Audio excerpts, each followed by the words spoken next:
আল্লাহ তো সবকিছু নিয়তি লিখে রেখেছেন যে অমুক লোক ভালো হবে না খারাপ হবে, সে কাউকে খুন করবে কি করবে না, বা কাউকে ধর্ষণ করবে কিনা, অথবা চুরি করবে কিনা, অথবা ভালো কাজ করবে কিনা, সে বেহেশতে যাবে নাকি দোজখে, সবকিছু আগে লেখা থাকলে আমরা কি করবো?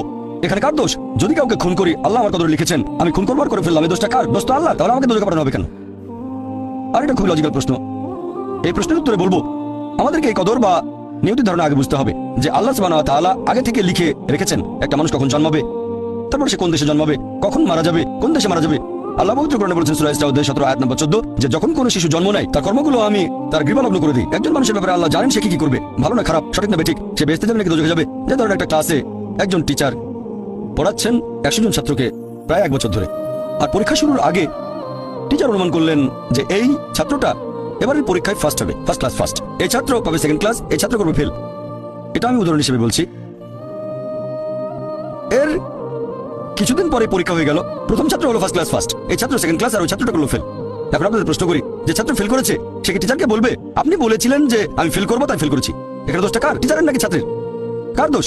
ছাত্রের। টিচার অনুমান করেছেন এই ছাত্রটা বাইরে ঘুরে বেড়ায়, ঠিক মতো ক্লাসে আসে না, সিনেমা দেখতে যায়, এই জন্য সে ফেল করবে। ওই ছাত্র মোটামুটি মাঝারি, এই ছাত্র খুব মেধাবী, অনেক পরিশ্রম করে, তাই টিচার পরীক্ষা শুরু হওয়ার আগে অনুমান করেছেন এই ছাত্র হবে ফার্স্ট ক্লাস ফার্স্ট, এই ছাত্র সেকেন্ড ক্লাস, ওই ছাত্র ফেল। তারপর আসলে ওই ছেলে ফার্স্ট ক্লাস ফার্স্ট, এই ছেলে সেকেন্ড ক্লাস, আর ওই ছাত্র ফেল।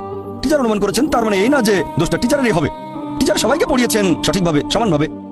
একইভাবে আল্লাহ সুবহানাহু ওয়া তাআলার আছে ইলমে গায়েব, তিনি ভবিষ্যৎ সম্পর্কে জানেন। কিছু জিনিস ঠিক করা আছে যে এই লোকটা জন্মাবে অমুক দেশে, জন্মাবে অমুক দিনে, আর সে মারা যাবে অমুক দেশে অমুক তারিখে, ইত্যাদি ইত্যাদি। তার পরিবেশ ধনী হবে নাকি গরিব হবে, তবে পছন্দটা এখানে আপনার। যেমন ধরেন 12 স্ট্যান্ডার্ড পাস করার পরে অপশন আপনার হয়তো ইঞ্জিনিয়ার হবেন, অথবা ডাক্তার হবেন, বা একজন আইনজীবী।